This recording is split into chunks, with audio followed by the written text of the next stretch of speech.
Your daughter isn't lost. My dog knows where she is." The words came from a boy no older than 8, standing at the iron gates of the Cross estate, with mud caked on his torn sneakers and a German shepherd sitting alert beside him. Sebastian Cross had spent 12 hours watching his security team fail. Thermal imaging detected nothing. Tracking dogs lost the scent at the garden's edge, and every camera on the property showed his daughter Ruby simply vanishing during the charity gala's fireworks display. The ground swallowed her whole, leaving only questions and the metallic taste of fear in his mouth. The boy's voice carried through the intercom with unsettling certainty, cutting through the chaos of walkie-talkie chatter and helicopter rotors overhead. Sebastian's hand froze on the whiskey glass he'd been gripping since dawn broke over his fruitless nightmare. Every muscle in his body screamed for action, yet all his power meant nothing against a child's disappearance. His head of security, Warren, moved to dismiss the child with a wave. "Boss, we've had 17 false tips already. Fortune seekers, attention seekers, the usual vultures circling tragedy." Warren's exhaustion showed in the purple shadows beneath his eyes, 12 hours of failure weighing heavy on his shoulders. But something in the boy's stance stopped Sebastian cold. The child wasn't begging or performing desperation for an audience. He simply stood there with his dog, waiting with the patience of someone who'd learned early that adults rarely listened the first time. His clothes were threadbare but clean, his posture straight despite obvious hunger. Sebastian pressed the intercom button himself. "What's your name? And why should I believe you?" His voice came out harsher than intended, scraped raw from hours of shouting orders into the darkness that had swallowed his daughter whole. "I'm Theo, and this is Ranger." The boy's hand rested on the German shepherd's head with practiced gentleness. "We live in the woods past your property. Ranger found something this morning that belongs to a little girl." His matter-of-fact tone carried none of the manipulation Sebastian expected from someone claiming impossible knowledge. The dog's ears swiveled forward at his name, intelligence gleaming in brown eyes that tracked every movement beyond the gate. A fresh wound marked his left foreleg, recently cleaned but untreated, the kind of injury that would send most animals whimpering for shelter. Yet Ranger sat perfectly still, focused entirely on the estate beyond the iron bars. Warren stepped closer to Sebastian, lowering his voice. "Sir, this is wasting time we don't have. The FBI arrives in 40 minutes, and they'll want answers about why we're entertaining random children instead of expanding the search radius." Professional concern masked something deeper, the unspoken acknowledgement that after 12 hours, statistics turned brutally against them. Sebastian studied the boy through the security monitor, cataloging details his years in dangerous business taught him to notice. Theo's eyes held no calculation, no performance of grief designed to extract money or favor. Instead, they carried the weight of someone who'd seen adults fail children before and expected nothing different now. "Open the gate." The command left Sebastian's mouth before conscious thought caught up. Warren's protest died at the look on his boss's face, the expression of a man with nothing left to lose and everything riding on instinct.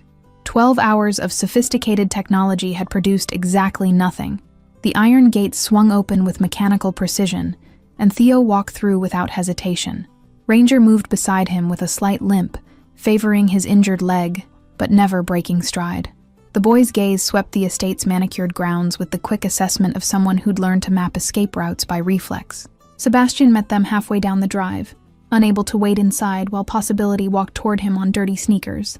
Up close, Theo was smaller than he'd appeared on the monitor, sharp cheekbones suggesting missed meals, and a childhood that skipped past softness straight into survival.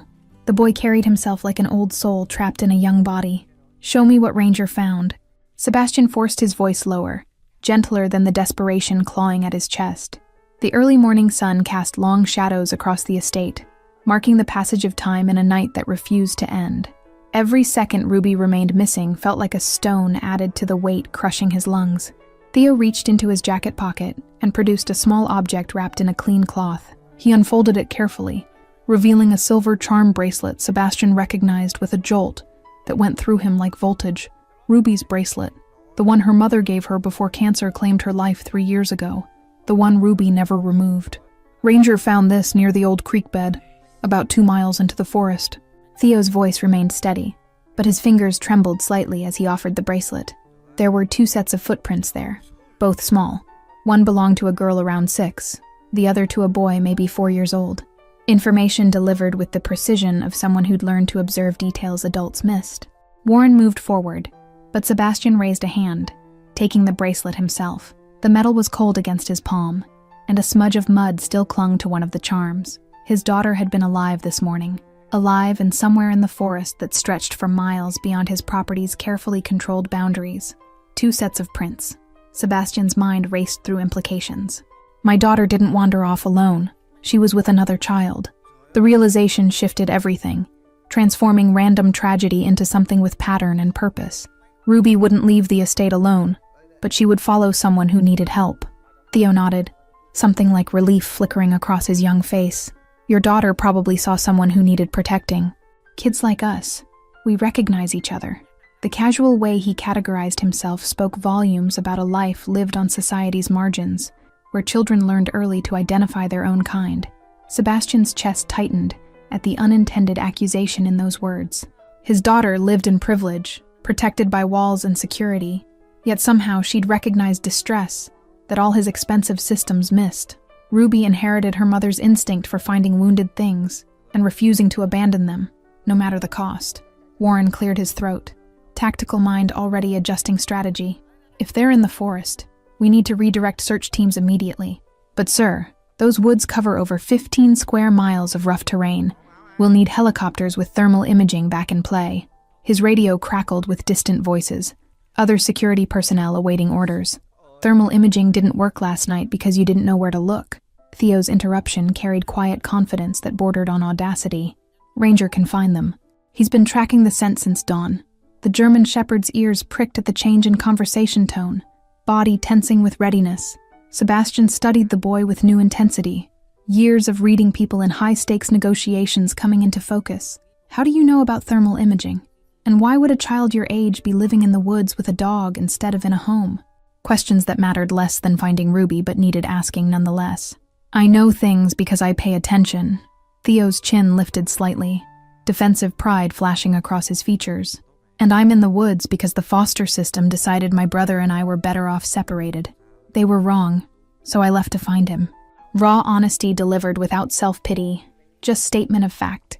The mention of a younger brother clicked pieces into place for Sebastian. The second set of prints. That's your brother?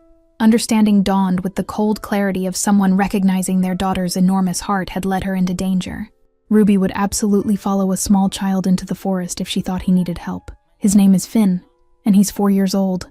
Theo's voice cracked slightly on his brother's name, the first real emotion breaking through his carefully controlled exterior.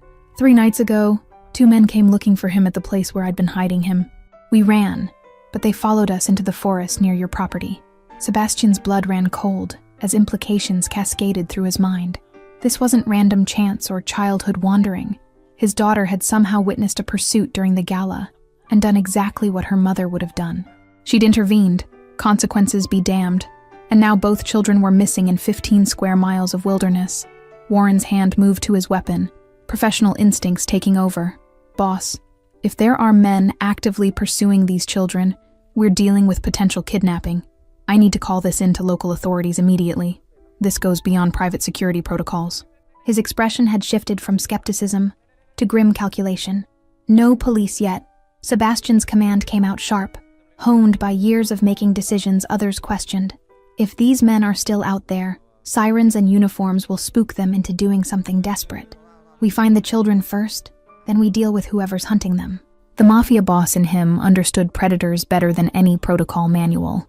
Theo's shoulders dropped slightly, tension releasing as Sebastian's words registered. Thank you. 2 syllables carrying the weight of a child who'd stopped expecting adults to choose belief over procedure. Ranger lost the trail when it started raining around midnight, but he can pick it up again from where he found the bracelet. Sebastian was already moving toward the garage where his vehicles waited. Warren, get 2 of your best men. Armed but discreet. No radios, no phones that can be tracked. We go in quiet and fast. Adrenaline finally had direction, purpose channeling the helpless rage that had consumed him through the endless night. His daughter was alive, and someone was going to pay for every second of terror she'd endured. The German shepherd fell into step beside Theo, moving with purpose despite his injured leg.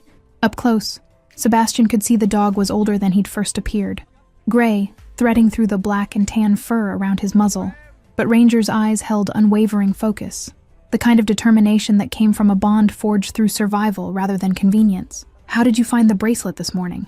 Sebastian asked as they reached the garage. Multiple luxury vehicles gleaming in organized rows that suddenly seemed obscene given the circumstances. "Those woods are massive, and you said the trail went cold at midnight." The logistics bothered him. Too much coincidence in the timing. Theo glanced up, and for the first time, something like hope flickered in his expression.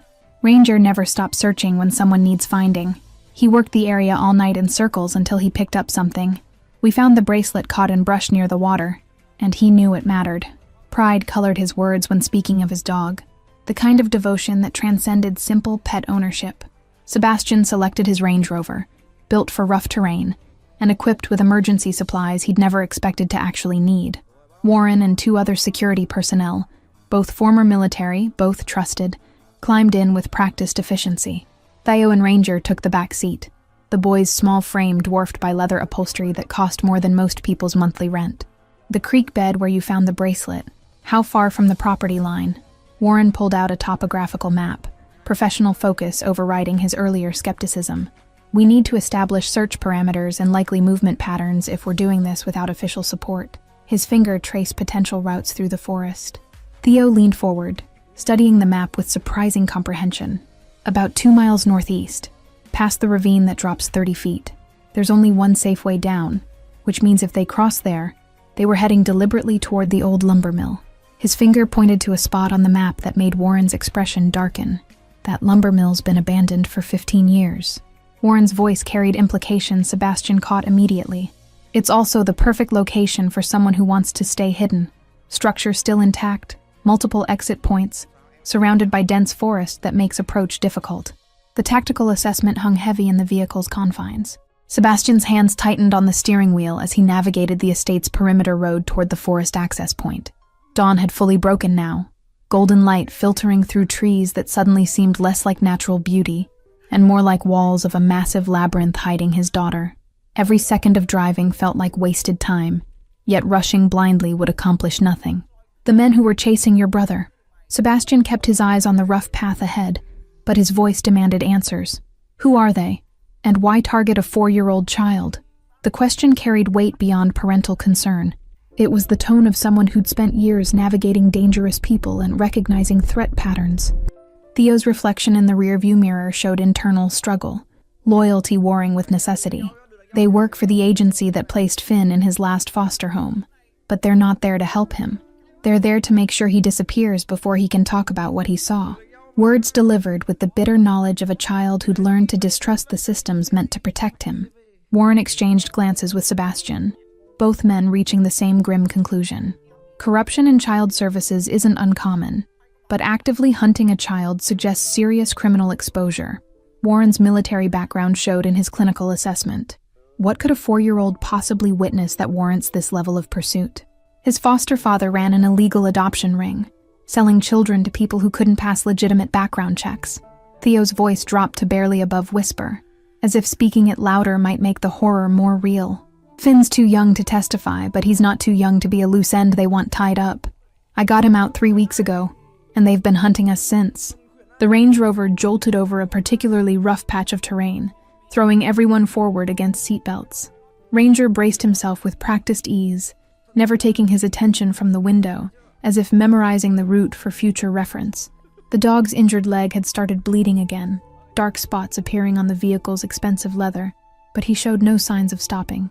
Sebastian's mind raced through implications and strategy with the cold calculation that built his empire. "When we find them, those men become my problem to solve. But first, we need to reach the children before anyone else does."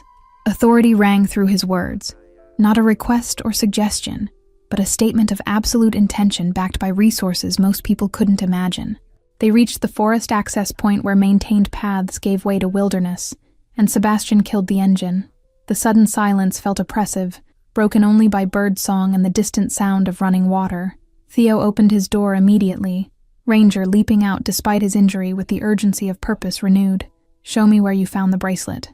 Sebastian emerged from the vehicle, morning air sharp in his lungs as adrenaline and fear combined into something crystalline and focused.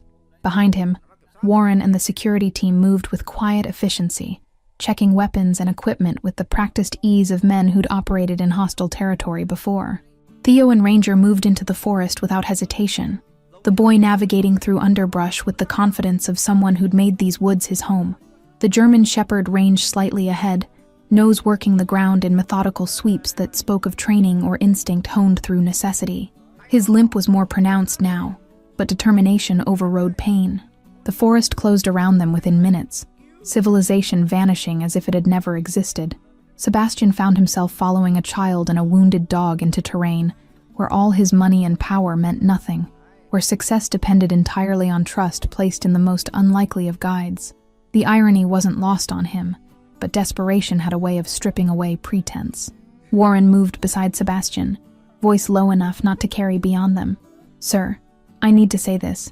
We're about to enter a situation with unknown hostiles, zero backup, and no communication with outside support. If this goes wrong, there's no cavalry coming."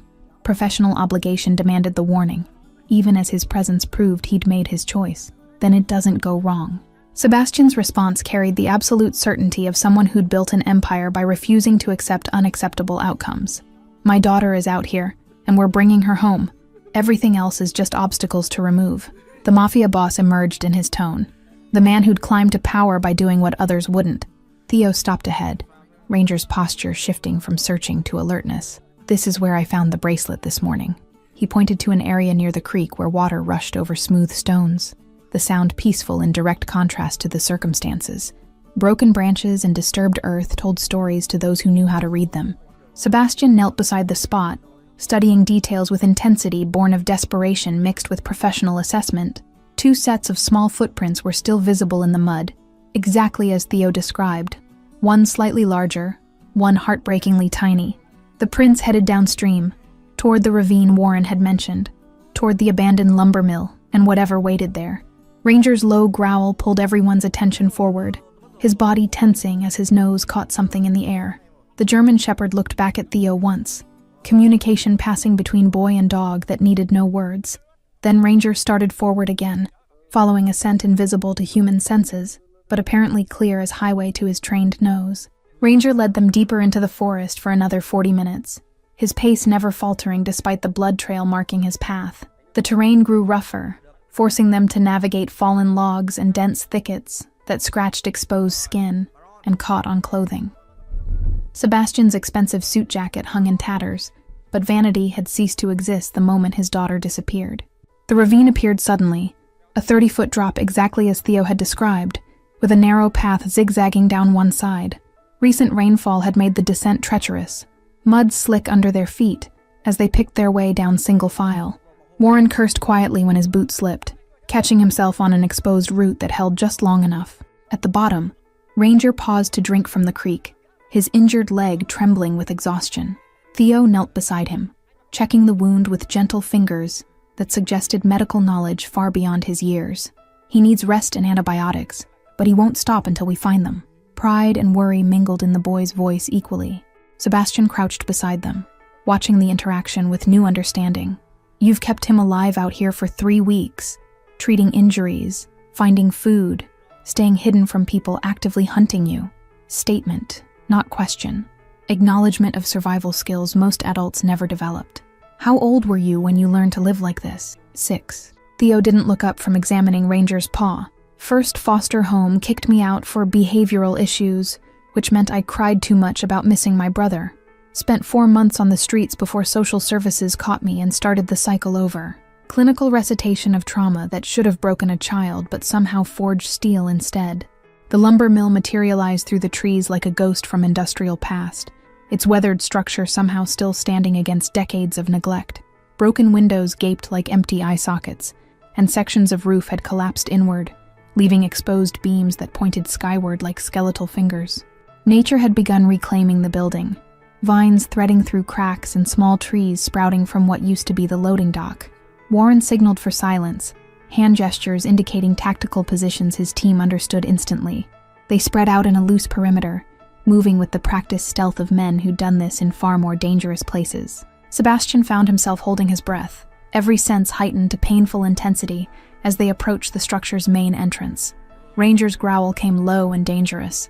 hackles rising along his spine as he focused on something inside the building. Theo's hand on the dog's head kept him from charging forward, but barely. The German shepherd vibrated with barely contained urgency. Whatever waited inside had Ranger ready to fight despite his injury and exhaustion. A child's laugh echoed from within the mill, high and clear and utterly incongruous with the tension saturating the air. Sebastian's heart lurched violently in his chest. He knew that laugh, had memorized every variation of his daughter's joy through 6 years of fatherhood. Ruby was alive and, impossibly, sounded happy. Warren caught Sebastian's arm before he could rush forward, iron grip conveying silent warning. Protocol, boss. We don't know what we're walking into.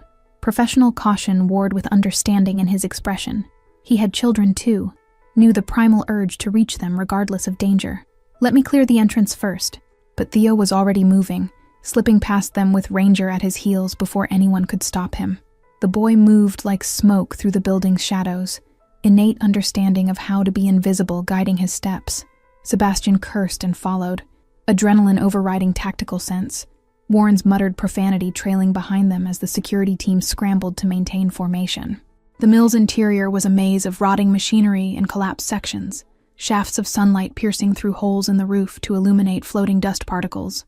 The smell of mold and rust hung thick in the air, mixed with something else, recent human presence, the faint scent of food and unwashed bodies. Someone had been living here, and recently. Another laugh, closer now, followed by a smaller child's giggle that had to be Finn. Sebastian's pulse hammered in his ears as they navigated through the wreckage toward the sound, every instinct screaming at him to run forward while training demanded caution. The contradiction left him moving in a half-crouch, muscles coiled for action but mind forcing patience. They rounded a corner into what used to be the mill's main processing floor, and Sebastian's world narrowed to a single focal point. Ruby sat cross-legged on a relatively clean patch of floor, her party dress from last night torn and dirty, but her face animated as she told a story to a tiny boy curled against her side. Finn, unmistakably, with Theo's same sharp features rendered softer by youth and fear. And then the princess told the dragon that being scary didn't mean being bad. Ruby's voice carried absolute conviction, her small hands gesturing dramatically.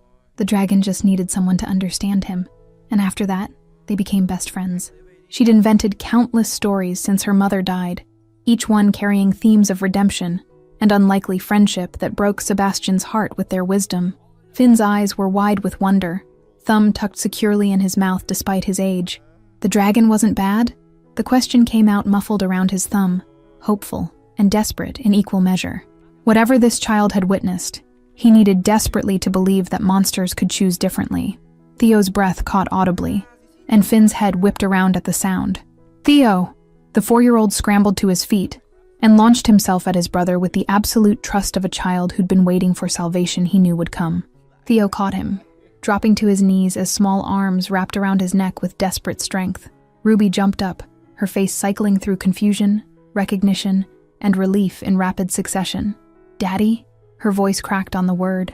6 years old, suddenly looking very small, as reality crashed through whatever game she'd been playing to keep herself and Finn calm. Tears she'd been holding back flooded her eyes as she ran toward Sebastian. Sebastian caught his daughter, pulling her against his chest with force that might have hurt if desperation hadn't robbed him of all restraint. She was solid, and real, and alive, her small heart hammering against his ribs as she buried her face in his destroyed suit jacket and sobbed. The sound shattered something in him that 12 hours of terror had merely cracked. "I'm sorry, Daddy. I'm sorry." Ruby's words tumbled out between sobs, muffled against his chest. "I saw the bad men chasing the little boy during the fireworks, and he was so scared. And I remembered what Mommy always said about helping people who need it. And I couldn't just watch. I couldn't." Sebastian's hand cupped the back of Ruby's head, holding her like she might dissolve if he loosened his grip. "You're safe now. That's all that matters." His voice came out rough, scraped raw by emotions he'd spent years learning to control in his dangerous world. But this wasn't business. This was his daughter, his entire world, trembling in his arms. Warren and his team had fanned out, systematically clearing the rest of the structure with practiced efficiency. Their presence reminded Sebastian that finding the children was only half the equation. The men hunting them still existed somewhere in this equation. The threat hadn't evaporated just because they'd reached Ruby and Finn first. Theo hadn't released his brother. rocking slightly as Finn clung to him with the desperate grip of a child who'd feared permanent separation. "You found me." Finn's voice was tiny, odd, as if his brother's arrival defied possibility. "The bad men said you'd never find me, that I'd never see you again. But I knew you would come." Ruby pulled back slightly from Sebastian's chest, wiping her nose on her already ruined dress. "Finn and I walked all night to get here. He knew about this place because the bad men talked about it, said it was where they brought other kids before." Her matter-of-fact delivery of this horror made Sebastian's blood run cold with implications he'd process later, when his daughter wasn't watching his face. "Other kids?" Warren's question came sharp, professional instinct overriding the emotional reunion happening around them. "Ruby, how many men were there? And did they say anything about why they were after Finn specifically?" His tone gentled slightly when addressing the 6-year-old, but urgency remained. Ruby's small face scrunched in concentration, the expression she made when trying to remember details exactly right. 2 men. One was really tall with a scar on his neck, and the other one kept coughing. "They were talking about money, something about how Finn's new family already paid, and they couldn't refund the merchandise." The clinical language sounded obscene from a child's mouth. Sebastian felt rage settle in his chest like ice, cold and crystalline, and absolutely lethal. These men had reduced a 4-year-old child to merchandise, spoken about human trafficking within earshot of their victims, and now his daughter had become collateral damage in their operation. Every connection he'd spent years building suddenly had new purpose beyond business. "They left maybe an hour ago," Ruby continued, oblivious to the murder forming behind her father's eyes. "They said they had to check in with their boss, make arrangements for disposal if they couldn't find us soon." Her voice wavered on the last word. Adult implications she didn't fully understand, but sensed were terrible breaking through her brave facade. Theo lifted his head from where it had been buried in Finn's hair, his young face hard with knowledge no child should carry. "That means they'll be back with more people. We can't stay here. This location is compromised." Tactical assessment delivered with the weary expertise of someone who'd learned these lessons through brutal experience rather than training. Ranger had positioned himself between the children and the mill's entrance, hackles still raised despite his exhaustion. The German shepherd's instincts recognized what humans were still processing. Danger hadn't passed, merely paused, and the respite was temporary. His low growl provided constant reminder that complacency could prove fatal. Warren returned from his sweep, expression grim. "Building's clear now, but there's evidence of recent occupation in the west section. Sleeping bags, food wrappers, and..." He glanced at the children, choosing his words carefully. "Documentation suggesting this is a way station in a larger operation. We found files on at least 8 other children, all under 6 years old." Sebastian's jaw clenched hard enough to ache, but he forced his voice calm when he spoke. "Get photos of everything. Names, dates, any identifying information about the buyers or operators." To Theo and Ruby, he said, "We're leaving now, all of us together. Whatever happens next, you're under my protection." Authority rang through the statement. Not offer, but declaration of immutable fact. Ruby's hand found Theo's free one, creating a chain of connection between all 4 children and the adults surrounding them. Theo took care of Finn all by himself for weeks. Her voice carried fierce admiration. "And Ranger found me when I got lost trying to remember the way back to your house. He wouldn't let anything hurt us." The dog's ears perked at his name, tail offering one tired wag. Finn finally released his brother enough to look around, taking in Sebastian and the security team with wide, cautious eyes. "Are you good people or bad people?" The question came out with heartbreaking directness, the query of a child who'd learned early that adults came in both varieties, and choosing wrong could prove catastrophic. Theo says good people are really rare. Sebastian knelt to bring himself to Finn's eye level, aware that every word mattered in this moment. "I'm Ruby's father, which means I'm someone who understands how important brothers and sisters are to each other." He glanced at Theo, then back to Finn. "Your brother never stopped looking for you, and he brought me to help. That makes us good people, I think." The 4-year-old studied Sebastian's face with unsettling intensity, processing information through whatever filter trauma had installed in his young mind. Finally, he nodded once, apparently satisfied by some criteria only he understood. "Okay, but Ranger has to come too. He's family." Non-negotiable condition delivered with the absolute certainty of a child stating fundamental law. "Everyone comes." Sebastian stood, scooping Ruby up despite her protests that she could walk. "Warren, we move now. I want this location under surveillance within the hour. When those men come back, I want to know who they are and who they work for." The Mafia boss emerged fully now, cold calculation replacing paternal fear as he shifted from victim to hunter. They moved toward the exit in a protective formation, Warren's team creating a perimeter around the children. Sebastian carried Ruby while Theo walked beside them with Finn on his hip, the older boy's thin arms trembling with the effort. Ranger limped alongside, his presence a constant reassurance to the children, even as his injury worsened with continued exertion. Sunlight hit them as they emerged from the mill's shadows, warm and real and ordinary in a way that felt almost offensive after what they'd discovered inside.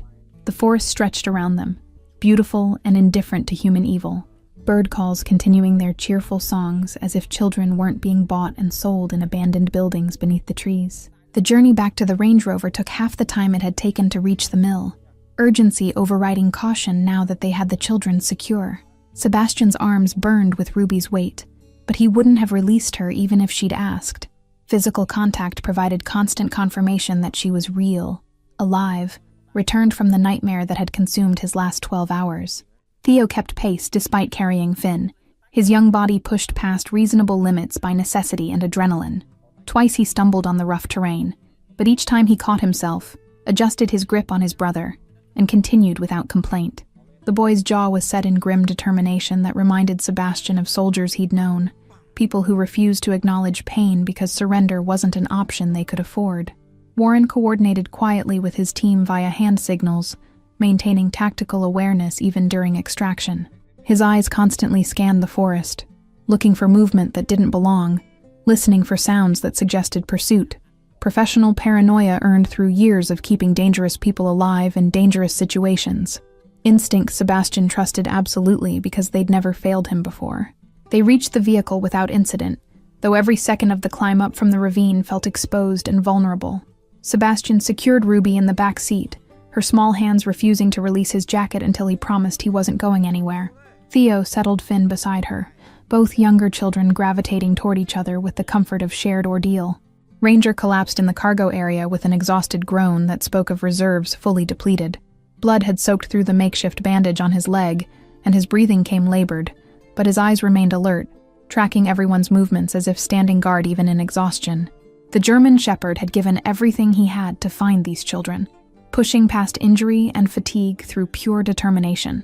Warren took the driver's seat, while Sebastian remained in back with the children, unable to stomach physical distance from his daughter, even for the practical necessity of navigation.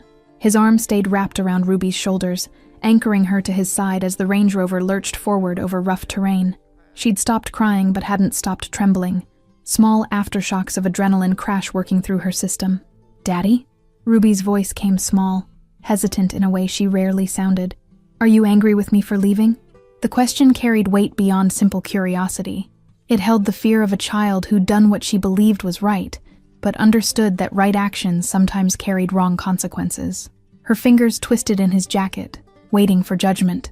Sebastian's throat tightened painfully, but he forced words through it. "I'm not angry. I'm grateful you're alive, and I'm proud that you saw someone who needed help and chose to be brave." He tilted her chin up gently, making her meet his eyes. "But we need to talk about how being brave doesn't mean doing dangerous things alone. There are ways to help that don't require putting yourself at risk."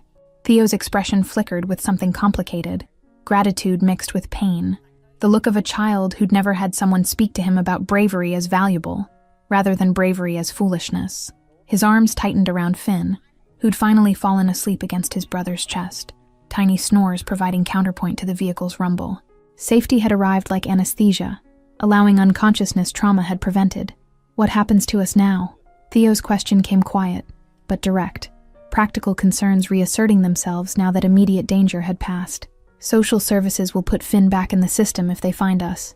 They'll separate us again, and next time, I might not be able to get him back." Fear lived in his voice, the terror of powerlessness that came from being small in a system designed by adults.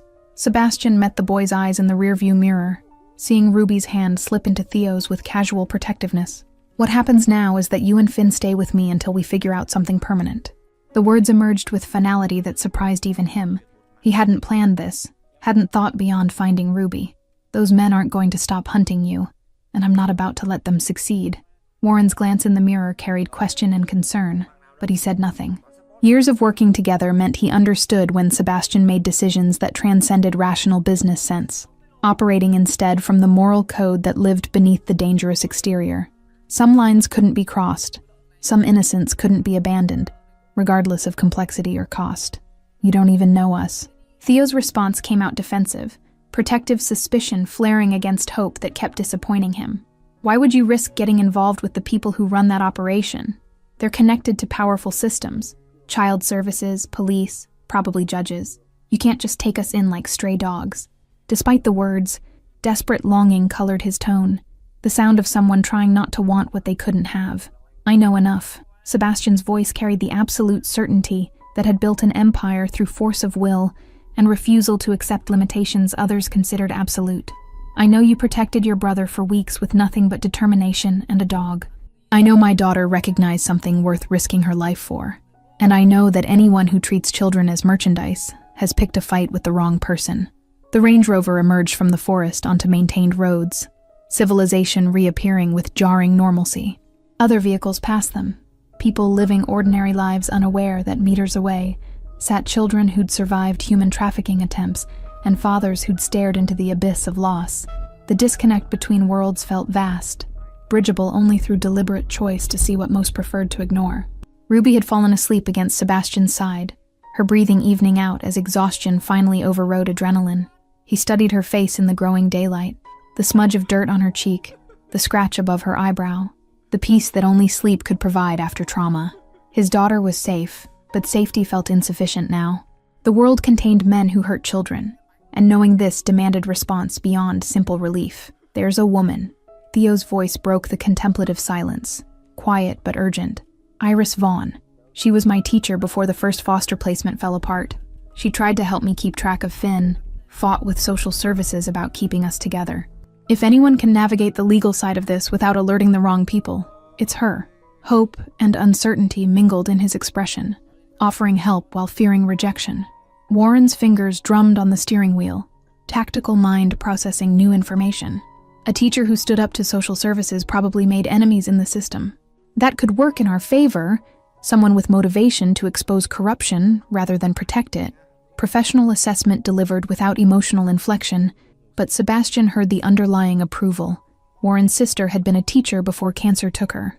The profession held sacred space in his personal hierarchy. Sebastian considered the implications of bringing another person into this situation, weighing risk against necessity. His instincts with people had kept him alive through years of dangerous negotiations. And something in Theo's voice when he mentioned Iris Vaughn suggested she might be the variable this equation needed. Someone who understood the system from inside, but hadn't been corrupted by it. Someone who'd already proven willingness to fight for these children. When we get back to the estate, you'll call her. Decision made, Sebastian moved forward without second-guessing. Warren, I want background on Iris Vaughn within the hour. Employment history, any disciplinary actions, connections to social services, everything. If she's clean and willing to help, we bring her in. If not, we find another way. Authority rang through his words, the tone that made people move without questioning. The estate's iron gates came into view, impressive and secure and meaningless given that his daughter had disappeared from within them. Sebastian made mental note to have every inch of security systems reviewed and upgraded, though he suspected no amount of technology could prevent a 6-year-old determined to save someone. Ruby had her mother's heart, and that was both gift and curse that no wall could contain. They passed through the gates, and Sebastian saw his household staff gathered in the circular drive. Word had clearly spread about Ruby's disappearance, despite his orders for discretion. Mrs. Chen, the housekeeper who'd been with them since before Ruby was born, pressed both hands to her mouth when she saw them, tears streaming down her weathered face. Relief rippled through the assembled group, tension breaking in visible waves. But Sebastian's attention had already moved past immediate relief to larger implications. Somewhere out there, men who trafficked children believed they could operate with impunity. They'd touched his daughter's life, threatened her safety, and that made them his problem in ways they couldn't begin to comprehend. The Mafia boss in him understood vengeance, but the father in him understood something more powerful, justice that protected others from experiencing what his family had survived. Mrs. Chen reached the vehicle before Sebastian could fully exit, her hands trembling as she touched Ruby's sleeping face through the open door. Thank God. Thank God. The words came out like prayer, repeated with the fervor of someone who'd spent hours believing the worst. Her eyes moved to Theo and Finn with confusion but no judgment, questions clearly forming but held back by more pressing relief. Sebastian lifted Ruby carefully, her body limp with exhaustion, as she remained unconscious despite the transfer. Mrs. Chen, prepare the East Wing guest rooms, 2 bedrooms connected by the shared bathroom. These children are staying with us. His tone invited no discussion, stating fact rather than requesting accommodation. Years of working together meant she understood when explanations would come later. Theo climbed out slowly, Finn still clinging to him with the grip of a child, terrified that separation meant permanent loss. The boy's eyes widened as he took in the estate's grandeur, manicured gardens, fountain sculpture, windows that caught morning sun and threw back golden light. His expression cycled through awe and discomfort, the look of someone suddenly aware of how profoundly he didn't belong in spaces like this. Warren was already on his phone, barking orders to people Sebastian couldn't hear but trusted implicitly. I want surveillance on that lumber mill within 30 minutes. Thermal cameras, motion sensors, the full package. Anyone approaches that location, I want to know their shoe size before they take 3 steps inside. Professional efficiency barely masked the rage underneath. Warren had daughters too, and what they'd discovered in that mill had violated something fundamental. Sebastian carried Ruby inside, Mrs. Chen leading the way with practiced efficiency that came from decades of managing crisis with grace. Theo followed hesitantly, Finn's face buried against his shoulder as the younger boy tried to make himself smaller in the face of overwhelming opulence. Ranger limped behind them, leaving blood drops on marble floors that cost more than most people's annual salary, but no one commented on the damage. The East Wing guest suite was typically reserved for visiting business associates. Sebastian needed to impress, decorated in understated luxury that whispered wealth rather than shouting it. Mrs. Chen pulled back the covers on the master bed, and Sebastian laid Ruby down with infinite care, removing her ruined shoes, but leaving her in the torn party dress until she woke and could change herself. Her small hand caught his wrist even in sleep, refusing to let go. The second bedroom is ready, Mr. Cross. Mrs. Chen gestured to the connecting door, her voice professionally neutral, despite the questions clearly burning behind her eyes. She'd been with the family long enough to know when to speak and when to simply execute orders without interrogation. I'll have food sent up, soup, bread, nothing too heavy for upset stomachs. And I'll call Dr. Morrison for the dog. Theo stood frozen in the doorway, Finn still wrapped around him like a barnacle. We can't stay here. The protest came out weak, undermined by the exhaustion, evident in every line of his thin frame. This is too much. We don't need all this. Just somewhere safe until we figure out what's next. Pride fought with desperation in his expression, the battle of someone who'd learned to expect nothing, and therefore owed nothing. Sebastian straightened from Ruby's bedside, studying the boy with new appreciation. You spent 3 weeks in the forest protecting your brother, with nothing but determination and a dog.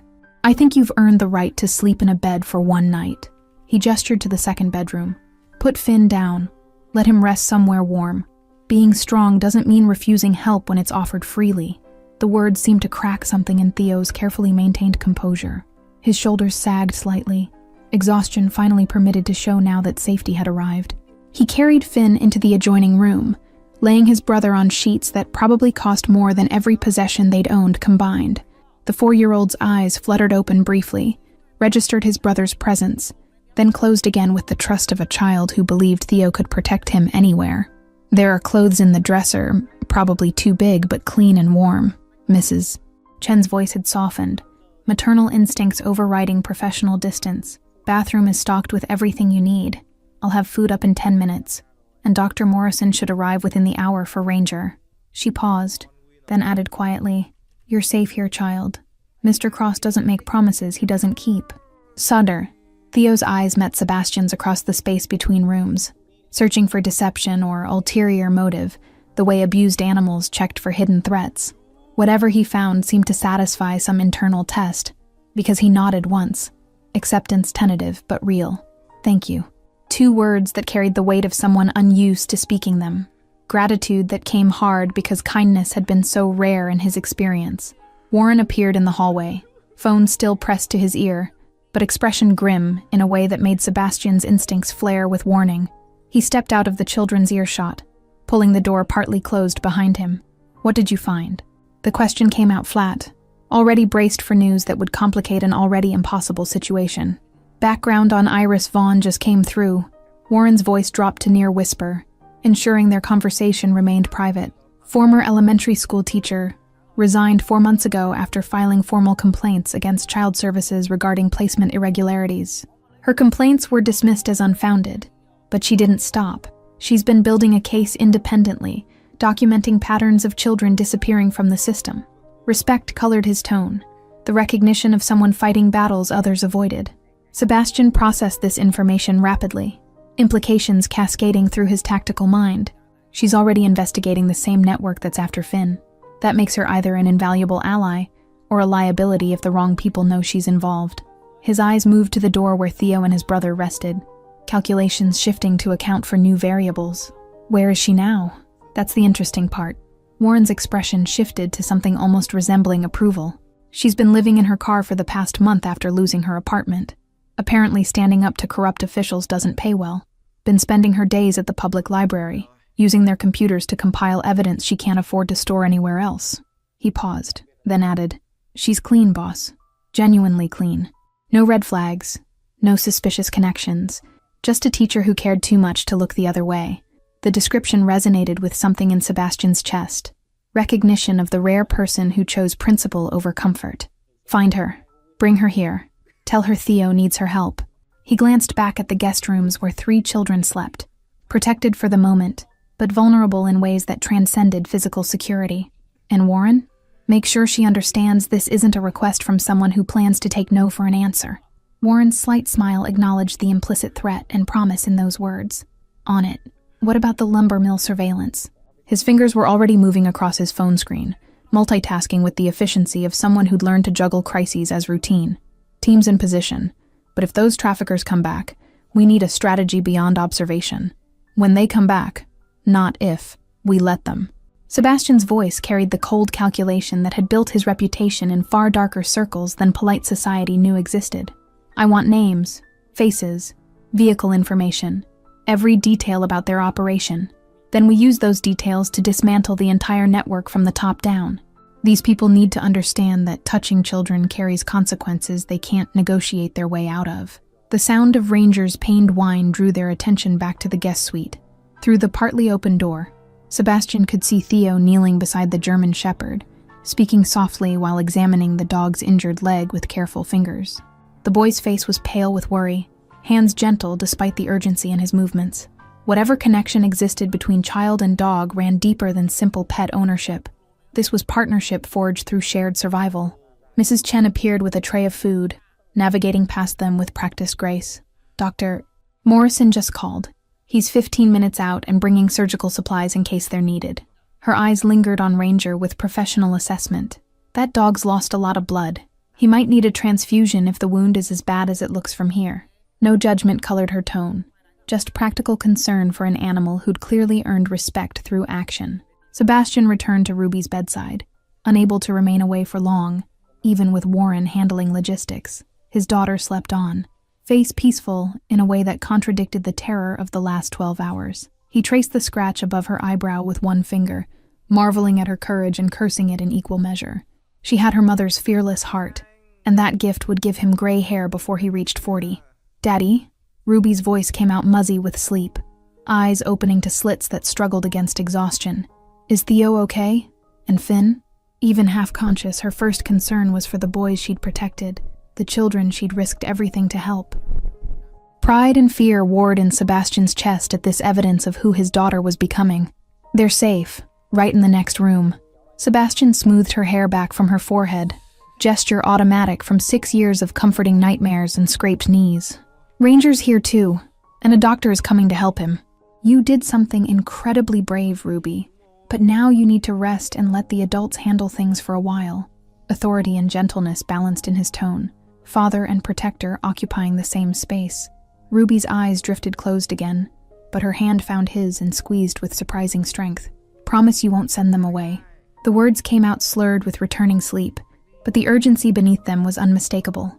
"Theo doesn't have anybody, Daddy. Nobody but Finn and Ranger. Promise." Child logic that cut through complexity to reach the fundamental truth. These boys had nothing, and she'd recognize that fact instantly. Sebastian's promise caught in his throat, tangled with implications he hadn't fully processed yet. I promise we'll figure something out that keeps them safe. Careful wording that committed to protection without specifying parameters. The negotiator's instinct to maintain flexibility even with his sleeping daughter. Ruby seemed to accept this, her breathing evening out as unconsciousness reclaimed her completely. Dr. Morrison arrived with the efficiency of someone accustomed to Sebastian's emergencies, carrying a veterinary medical kit that looked better stocked than most human hospitals. He was in his 60s, silver-haired and steady-handed, the kind of professional who'd seen enough to remain unflappable. His eyes assessed Ranger from across the room, cataloging injury and exhaustion with clinical precision that missed nothing. That's one tough animal. Morrison knelt beside the German shepherd, hands moving with practiced gentleness as Ranger's eyes tracked him warily. Looks like he's been running on pure determination for hours past when instinct should have shut him down. The leg wound is infected. He'll need antibiotics, probably stitches, and several days of enforced rest. Professional assessment delivered without judgment, just facts requiring action. Theo hovered protectively, torn between trust and suspicion, as a stranger examined his dog. He saved their lives, both of them, tracked Ruby through miles of forest and stayed between her and danger the whole time. Pride filled his voice, the tone of someone defending family honor. Whatever he needs, whatever it costs, I'll find a way to pay you back. Desperate promise from a child with no resources but infinite determination. Morrison's weathered face softened slightly, and he glanced at Sebastian before responding. Son, I've been Mr. Cross's veterinarian for 15 years. Any animal that protected his daughter gets the best care available. No questions asked and no payment required. He returned attention to Ranger's wound, cleaning it with practiced efficiency. This is going to hurt him, and he might snap reflexively. Can you hold his head and keep him calm? Theo dropped immediately to his knees, cradling Ranger's massive head in his lap, while speaking in low, steady tones. The German shepherd's eyes fixed on the boy's face, trust overriding pain instinct as Morrison worked. The bond between them was palpable, forged through weeks of mutual dependence in circumstances that would break most adults, let alone a child barely 8 years old. Warren reappeared in the doorway, making eye contact with Sebastian and jerking his head toward the hallway. We need to talk. Now. Urgency underscored the words, the tone Warren used when situations evolved in ways that demanded immediate decision-making. Sebastian excused himself quietly, following his security chief down the corridor and away from potential eavesdroppers. Iris Vaughn is here. Warren's announcement came without preamble. She was still at the library when my team located her, and she came without hesitation when they mentioned Theo's name. But boss, there's a complication. She's not alone. His expression suggested this complication carried weight beyond simple inconvenience. She brought copies of her entire investigation, 3 months of compiled evidence about the trafficking network. If this information fell into the wrong hands, then we make sure it doesn't. Sebastian cut off the concern with practiced authority. Where is she now? His mind was already racing ahead, calculating how to integrate this new variable into a situation that grew more complex by the hour. A teacher with evidence against corrupt officials could be either salvation or disaster, depending on how carefully they navigated the next steps. Main library, waiting room. Warren gestured toward the estate's front section. She looks like she's been living rough, probably accurate given the car situation you mentioned. She's also terrified, which is either very smart or indicates she knows exactly how dangerous these people are. Professional assessment delivered clinically, but Sebastian heard the underlying question about whether bringing her inside increased risk. Sebastian made the decision instantly, operating on instincts honed through years of high-stakes negotiations. Bring her to my study. Make sure she understands this conversation stays confidential, but don't threaten her. She's been threatened enough by people who should have protected her. He paused, then added, And Warren? Have Mrs. Chen prepare another guest room. Something tells me Ms. Vaughn could use a safe place to sleep as much as Theo and Finn could. The study was Sebastian's domain. Dark wood paneling, leather furniture, floor-to-ceiling bookshelves that held volumes actually read rather than displayed for show. He poured himself 2 fingers of whiskey, then reconsidered and made it 3. The day had earned alcohol, even if drinking it before noon suggested problems he didn't have time to examine. His hands were steady as he lifted the glass, muscle memory from years of maintaining composure through worse situations. Iris Vaughn entered the study with the hesitation of someone expecting ambush. her posture defensive despite Warren's presumably reassuring escort. She was younger than Sebastian expected, maybe 30, with dark hair pulled into a practical ponytail and clothes that had seen too many wears between washes. But her eyes held fierce intelligence and something else, the kind of anger that came from witnessing injustice and refusing to accept it as inevitable. "Ms. Vaughn." Sebastian didn't rise, letting her come to him in a subtle assertion of control that established dynamic without overt intimidation. "Warren tells me you've been investigating the same people who've been hunting Theo and his brother. That makes you either remarkably brave or dangerously foolish, and I'm genuinely uncertain which. Direct approach, no social niceties, cutting straight to the core of why they were both standing in this room." Iris's chin lifted, defensive pride flaring despite obvious exhaustion and fear. "With respect, Mr. Cross, I've spent 4 months documenting systematic corruption that's resulted in at least 15 children disappearing from the foster care system. Calling me foolish suggests you don't understand what's at stake here." Her voice carried the sharp edge of someone who'd been dismissed too many times by people who should have listened. "Theo contacted me this morning saying he'd found his brother and needed help. I came because I owe him that much after failing to keep them together the first time." The raw honesty in her response shifted Sebastian's assessment slightly. "You didn't fail. A corrupt system failed. There's a difference." He gestured to the chair across from his desk. Invitation rather than command. "Sit. Tell me everything you know about the network operating out of that lumber mill, and then we'll discuss how to use your evidence without getting you killed in the process." Iris remained standing for a moment, evaluating him with the same careful scrutiny he'd applied to her. Whatever internal calculation she performed seemed to reach favorable conclusion, because she finally sat, shoulders relaxing fractionally, as if standing had required energy she could no longer spare. "The network is bigger than anyone realizes. It involves at least 3 social workers, 2 judges, and a private adoption attorney who specializes in international placements." She pulled a flash drive from her pocket, placing it on the desk between them like a chess piece being moved into strategic position. "International placements." Sebastian's voice went flat, implications clicking into place with sickening clarity. "They're not just moving kids between foster homes. They're trafficking them across borders to buyers who've been rejected by legitimate adoption agencies." The scope of the operation expanded in his mind, tentacles reaching further than he'd initially estimated. These weren't small-time opportunists. This was organized crime with institutional protection. Iris nodded, exhaustion and vindication mixing in her expression. Finn witnessed a placement meeting at his last foster home, saw money exchange hands, heard his foster father discussing another child who'd been successfully delivered to a family in Eastern Europe. He's 4 years old and couldn't articulate what he saw, but he knew it was wrong. Her hands clenched in her lap, knuckles white with suppressed rage. The social worker who placed him there knew exactly what kind of home it was, and when I tried to report it, suddenly my complaints about unrelated cases started getting dismissed as conspiracy theories. Sebastian's mind cataloged this information with the cold precision of someone building a case for destruction. "How many people have seen your evidence?" The question carried weight beyond simple curiosity. Operational security mattered when dealing with enemies embedded in systems designed to protect them. If the wrong person knew what Iris had compiled, her life expectancy became measured in hours rather than days. Just me and my former principal, who helped me access school records showing pattern of children being removed from her school and never appearing in any other district's enrollment. Iris's voice steadied as she shifted into professional mode, teacher's precision replacing emotional exhaustion. "I've been compiling everything digitally and storing copies in 3 separate cloud accounts under fake names. If something happens to me, instructions exist for releasing everything to media outlets simultaneously." The dead man's switch impressed Sebastian more than he'd expected. "You've been preparing for the possibility they'll come after you directly." Statement, not question. Recognition of strategic thinking most civilians never developed. That level of paranoia suggests you've already had close calls. His eyes narrowed, studying her face for confirms his suspicion had hit accurate. Iris's slight flinch confirmed it. 2 weeks ago, someone tried to run me off the road during my morning commute. 3 days after that, my apartment caught fire under suspicious circumstances. Investigators ruled it accidental, but the timing was remarkable. Clinical recitation of attempted murder delivered with the flatness of someone who'd processed terror and arrived at grim acceptance.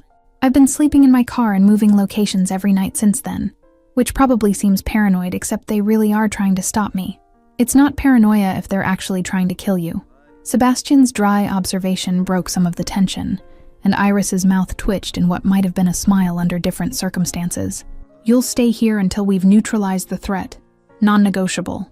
Authority rang through his words, the tone that had built an empire by refusing to accept unacceptable outcomes. "Warren will assign you personal security, and will coordinate with my attorneys to determine how best to leverage your evidence without exposing you to additional risk." Iris opened her mouth, likely to protest the imposition, then seemed to reconsider, as reality trumped pride. "I need to see Theo first. He called me because he trusts me, and I won't have him thinking I'm here for any reason except helping him and Finn." Firm boundary despite her precarious position, the teacher's instinct to prioritize her students' emotional well-being over her own safety. The principle behind it reminded Sebastian uncomfortably of his daughter's decision to help Finn despite obvious danger. "He's upstairs with his brother and the dog who tracked down my daughter." Sebastian stood, finishing his whiskey in one smooth motion. "All three of them are exhausted, traumatized, and in desperate need of someone who represents safety rather than threat. Your presence might be the first piece of good news Theo's received in months." He moved toward the door, then paused. "Fair warning. My daughter has decided they're staying permanently. 6-year-olds aren't known for nuanced understanding of social services protocols or legal guardianship requirements." The walk to the guest wing felt longer than it should, weight of accumulated decisions pressing down with each step. Sebastian found himself questioning choices made in the heat of crisis, promising protection to children he barely knew, involving a teacher whose investigation could draw dangerous attention, dismantling his carefully controlled life because his daughter's enormous heart had collided with others' cruelty. But then he remembered Ruby's face when he'd found her in that lumber mill, the fierce protectiveness as she'd guarded Finn, and doubt evaporated. Iris's breath caught audibly when she entered the guest suite and saw Theo sitting beside his sleeping brother, one hand resting on Finn's small chest as if monitoring heartbeat for reassurance.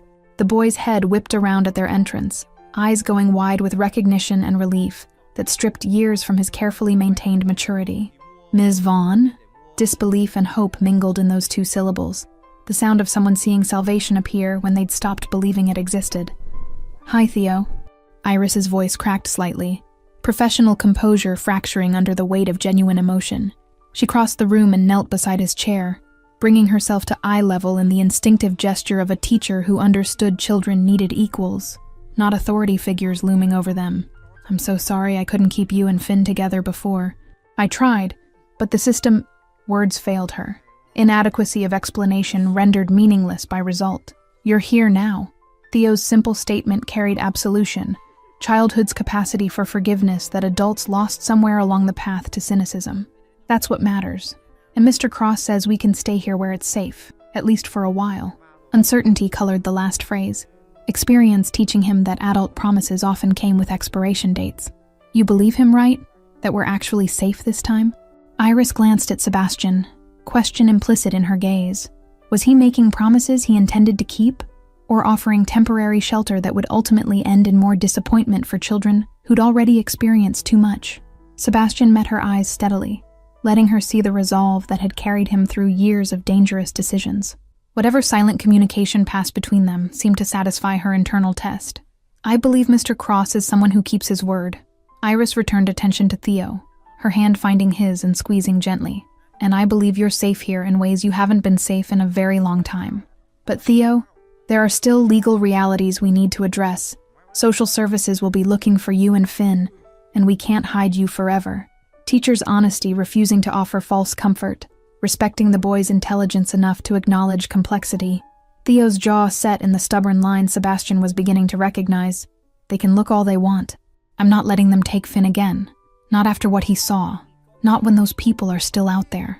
The fierce protectiveness in his young voice reminded Sebastian of Ruby's declaration that nobody had helped when she'd asked. These children had learned too early that the world contained predators, and that help often failed to materialize until after damage was done. Sebastian moved to the window, giving Iris and Theo space for their reunion, while his mind worked through logistics and implications. Warren's surveillance on the lumber mill would provide intelligence about the trafficking network's operations. Iris's compiled evidence offered leverage against corrupt officials once properly deployed. But the immediate problem remained: 2 children who legally belonged to a system that had already failed them catastrophically, and a teacher whose investigation had made her a target. Mrs. Chen appeared in the doorway carrying fresh towels and a tray of tea, her presence a reminder that life continued in domestic rhythms even as crises unfolded. Dr. Morrison says Ranger will recover fully with rest and proper care. The wound was infected but not critically. He'll need antibiotics for 10 days and no strenuous activity for at least 2 weeks. Her report delivered with the calm efficiency that made her irreplaceable. He's sleeping now, and I've set up a bed for him in the corner where he can remain with the children. Finn stirred at the sound of voices, small face scrunching, before eyes opened to survey the room with cautious awareness. His gaze found Theo first, anchor point, safety confirmation, then moved to Iris with dawning recognition. Miss Iris? The name came out slurred with sleep and hope, as if he couldn't quite believe she was real. Did you come to take us home? The question hung in the air, loaded with implications about what home meant to a child who'd been moved repeatedly between temporary placements. Iris's expression cycled through pain and determination, before settling into gentle resolve.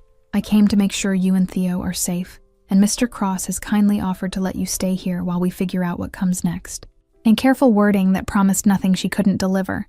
Honesty that children deserved even when truth was complicated. Ruby's voice carried from the adjoining bedroom, groggy but insistent. Daddy? I heard voices. Are Theo and Finn still here?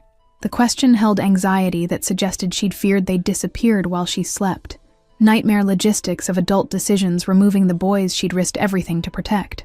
Sebastian moved to her doorway, finding his daughter sitting up in bed with hair wild and eyes still heavy with exhaustion. They're right here, and they're not going anywhere. Sebastian's promise emerged before conscious thought could temper it, parental instinct overriding caution. He saw Iris's eyes widen slightly at the declaration, understood she was cataloging the legal impossibility of what he'd just committed to. But some promises transcended legality, existing in the realm of moral obligation that superseded paperwork and protocol. The next hours blurred into domestic chaos as the household adjusted to sudden occupants. Mrs. Chen produced children's clothing from sources Sebastian didn't question, outfitting Theo and Finn in clothes that actually fit, despite the estate rarely hosting children beyond Ruby. Dr. Morrison departed with instructions for Ranger's care and a promise to return for follow-up examination. Warren coordinated security details and surveillance reports from his makeshift command post in the estate's security office. Iris found herself installed in a guest room down the hall from the children, her meager possessions from the car looking lost in the suite's opulent space. Sebastian observed her careful movements through the estate, the way she touched nothing unnecessarily as if afraid to leave evidence of occupation. Years of living on society's margins had taught her to maintain minimal footprint, to expect displacement at any moment, and prepare accordingly. Dinner that evening was an awkward affair. 5 people gathered around a table designed for 12, relationships undefined and futures uncertain. Ruby chattered between bites, filling silence with observations about Ranger's bravery and Theo's skill at storytelling. Finn ate with the focused intensity of a child who'd learned not to waste food, small hands gripping his fork like it might be confiscated. Theo remained quiet, eyes tracking exits and potential threats with the hypervigilance of someone who'd survived by staying alert. Iris pushed food around her plate more than eating it, exhaustion and stress apparently robbing her of appetite despite obvious hunger. Sebastian caught her watching him multiple times, expression assessing as she tried to reconcile the dangerous reputation his name carried with the man offering sanctuary to homeless children and their protective teacher. The cognitive dissonance was apparent. He'd cultivated a fearsome image deliberately, but that image didn't account for the father willing to tear down institutions that harmed innocents. Mr. Cross. Iris's voice cut through Ruby's monologue about plans to teach Finn all her favorite games. We need to discuss next steps regarding social services. They'll have filed missing persons reports on both boys by now, and once they realize Theo and Finn are together, they'll escalate search efforts. Professional concern delivered quietly but urgently, teachers' practicality refusing to let emotion override reality's demands. Sebastian set down his fork, meeting her gaze with the cold calculation that had built his empire. Then we make sure that when they escalate, they find exactly what we want them to find. Evidence so damning that protecting their corruption becomes impossible. His voice carried absolute certainty, the tone of someone who dismantled more powerful enemies than corrupt social workers. Your investigation provides foundation. My resources provide amplification. Together, we ensure these children never return to a system that traffics them like merchandise. The silence following his declaration felt heavy with implication.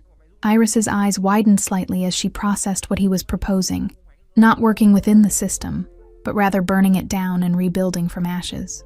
Theo's attention had sharpened, hope and fear warring in his young face, as he recognized the magnitude of what Sebastian suggested. Even Ruby seemed to sense the gravity, her usual cheerful chatter dying as she looked between the adults with dawning awareness. That's incredibly dangerous. Iris's protest came out weak, undermined by the desperate hope creeping into her expression. These people have already tried to kill me, and that was before I had powerful allies. If we move against them openly, with evidence and resources, they'll respond with everything they have. Professional caution warred with the barely suppressed rage of someone who'd watched children suffer while institutions looked away. Let them. Sebastian's response carried the weight of absolute conviction. Years of operating in dangerous spaces lending authority to the threat. I've spent my career dealing with people who thought power made them untouchable. These traffickers are about to learn what happens when they threaten someone under my protection. His eyes moved to Theo and Finn, then to Ruby, encompassing all 3 children in unspoken vow. They touched my daughter's life. That makes this personal in ways they can't possibly comprehend. Warren entered the dining room, expression grim in a way that suggested surveillance had produced results. Boss, we've got movement at the lumber mill. 2 vehicles, 5 men total, and they're setting up to wait for someone. Looks like they're expecting the children to return. Professional assessment delivered clinically, but Sebastian heard the underlying question about how they'd proceed with this intelligence. Sebastian stood, napkin dropping to his plate with finality. Then we give them what they're waiting for, just not in the way they expect. He looked at Iris, seeing the teacher wrestling with implications of what came next. This is the moment where you decide whether you're willing to cross lines that can't be uncrossed. Those men down there traffic children. My methods for dealing with them won't be gentle, and they won't be entirely legal. Honesty she deserved before being pulled deeper into his world. Iris's hands clenched on the table, knuckles white with tension, as internal battle played out across her features. Finally, she met his eyes with resolve that suggested she'd reached decision. I've spent 4 months compiling evidence while children continued to disappear. Documentation and proper channels failed because the system protects its own. Her voice steadied, teacher transforming into something harder. If your methods actually stop them, then I'm willing to live with the consequences of crossing those lines. Sebastian nodded once. Acknowledgement of her choice and acceptance of responsibility it carried. Then here's what happens next. Warren's team monitors the lumber mill until those men reveal connection to their broader network. We use your evidence to identify every corrupt official involved. Then we systematically dismantle the operation from multiple directions simultaneously. Legal pressure where it works, other methods where it doesn't. Strategy delivered with the calm precision of someone who'd orchestrated more complex operations than this. 6 months later, the estate's gardens bloomed with spring flowers that Ruby insisted on showing to anyone who would listen. The legal battles had been brutal. Exposing corruption required navigating carefully between what could be proven in court and what required more creative solutions. 3 social workers faced federal trafficking charges. 2 judges had resigned under pressure from investigations Sebastian's attorneys initiated. The private adoption attorney was awaiting trial on 15 counts of child endangerment and fraud. Theo and Finn's legal status had been resolved through an arrangement Sebastian's lawyers structured with surgical precision. Iris became their legal foster parent, with Sebastian providing financial support and housing. The solution satisfied bureaucratic requirements while ensuring the boys remained in an environment where safety wasn't conditional or temporary. Ranger had recovered fully, his presence now permanent fixture in the estate's east wing. Ruby's friendship with the boys had deepened into the kind of bond that transcended circumstance, built on shared trauma, transformed into trust. She'd appointed herself Finn's primary teacher for everything from reading to proper tea party etiquette, approaching the task with her mother's patient determination. Theo had slowly relaxed into childhood he'd been denied, learning that safety could be sustained rather than temporary. Iris had bloomed in unexpected ways, the teacher's careful reserve giving way to dry humor and fierce protectiveness that matched Sebastian's own. The connection between them had grown from mutual respect into something neither had planned, but both seemed willing to explore carefully.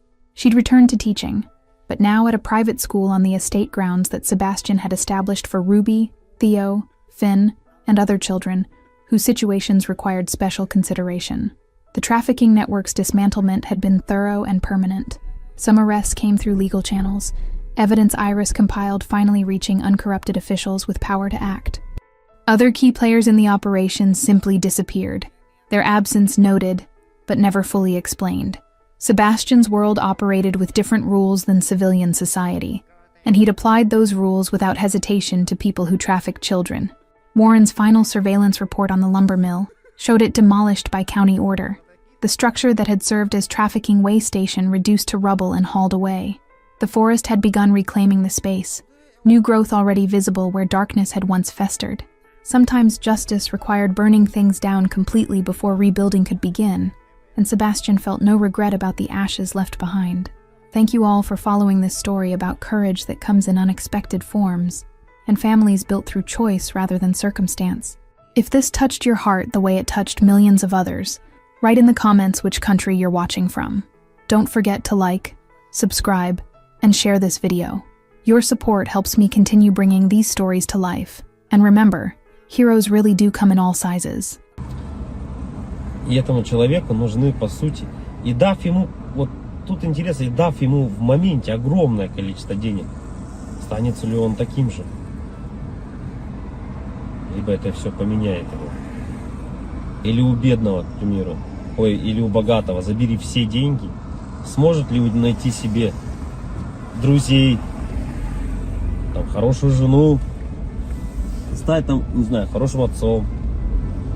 Ну, вот такие вот интересные вопросы на самом деле.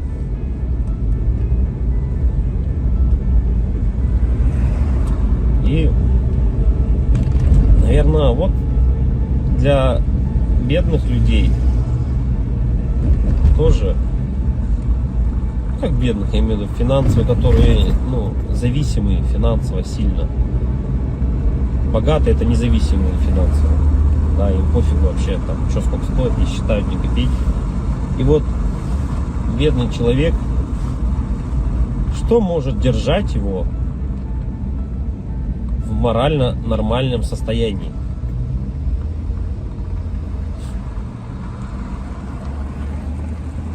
Это, наверное, возможно, поддержка семьи, поддержка друзей. Ну, как я и говорил, к примеру, как у меня есть сосед, вот у него есть поддержка родителей, да, поддержка друзей.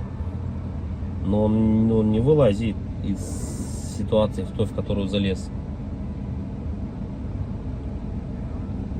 И получается, что у нас получается? Что это тоже не важно? Что даже имея поддержку своих родственников, друзей, ты не вылезешь из дизморали, из такого образа жизни? Получается, нет. Так что же тогда? Алло. Алло. Ты еще не заезжал? Вот я еду, сейчас заеду скоро. Не едь туда, все, ладно, пришла. Все, хорошо, давай. Вот, как я и говорю, можно... Так что же для человека самое главное получается? Чтобы держаться на плаву. Многих же не останавливают, дети не останавливают, да, которые имеются. Да, любовь к детям тоже их не останавливает. Да, как-то...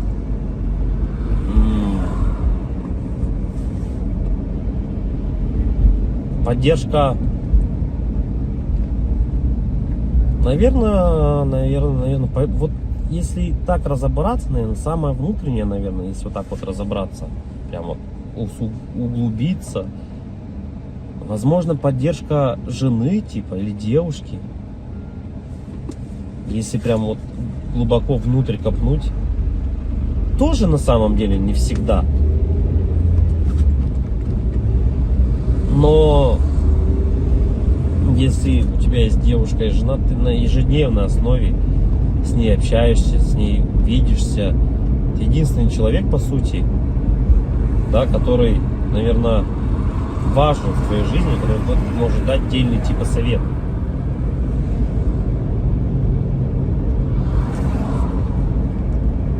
И почему же тогда люди, наверное, разводятся, расходятся, разъезжаются, перестают быть вместе, раз это так важно. Наверное, из-за того, что вот нету вот этого как раз таки, наверное, какого-то отдельного совета, какой-то внутреннего чувства нужности этому человеку. Да, люди расходятся, потому что ты не получаешь каких-то тех чувств, которых ты нигде больше не получишь. Не можешь получить. Ни за деньги, ни еще как-либо. И когда у тебя, наверное, нету этого чувства внутреннего, люди, наверное, потом расходятся. И потом люди, многие, наверное, попадают вот в эти депрессии. Помимо финансовых проблем, нереализованности, да, и еще семейные неудачи какие-то добавляются.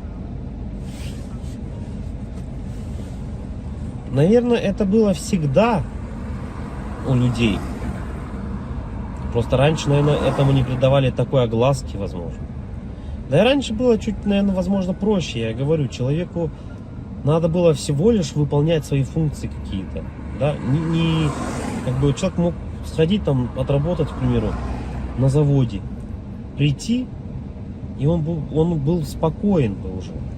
Что все, типа, он сделал все, что от него требуется. В наше же время ты этого не можешь сделать. И получается, помимо того, что вот оно от этого-то и все исходит на самом деле. Семьи от этого-то и рушатся. Да, от того, что когда ты понимаешь о том, что твоя нереализация в жизни, понятно, что это твоя вина, да, какая-то в чем-то, что ты не смог себя найти. И помимо этого, если у тебя еще нет какой-то внутренней поддержки в твоей семье, то как бы это все и приводит к тому, что люди расходятся. И оба, наверное, остаются в какой-то такой дизморали оба. Да, в какой-то, наверное, все равно внутренней депрессии.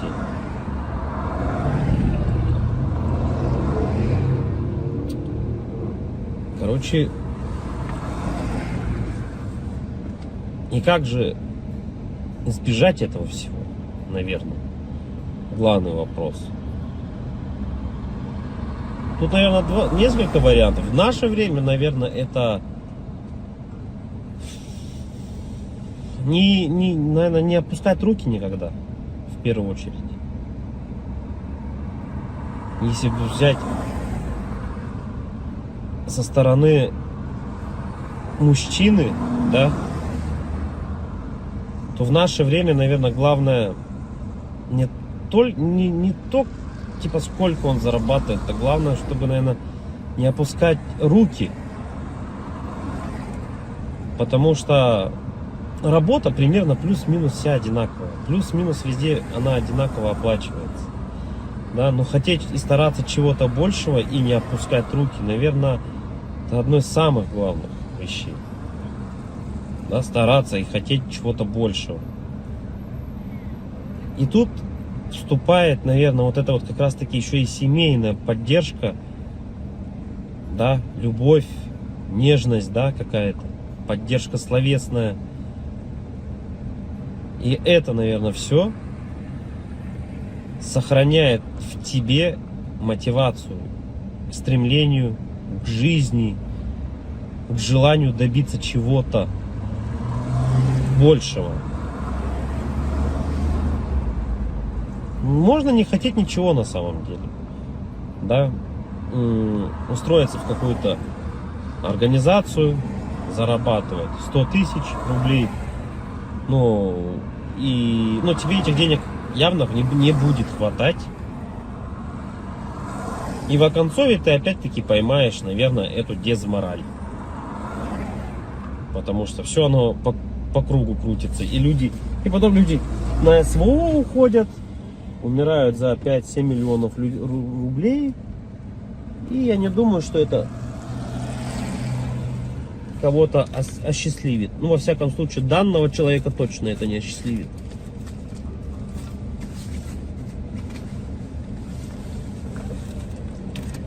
Говоря именно о поддержке, что значит поддержка? Как она выглядит, поддержка эта семейная? Наверное, у каждого это, наверное, по-разному немного. В любом случае, каждому человеку нужны какие-то разные вещи от другого человека. Да? Всегда же отношения — это взаимный обмен чем-то. Да? Как бы, и когда люди от друг друга этот взаимный обмен получают, будь то, ну, это могут быть разные вещи.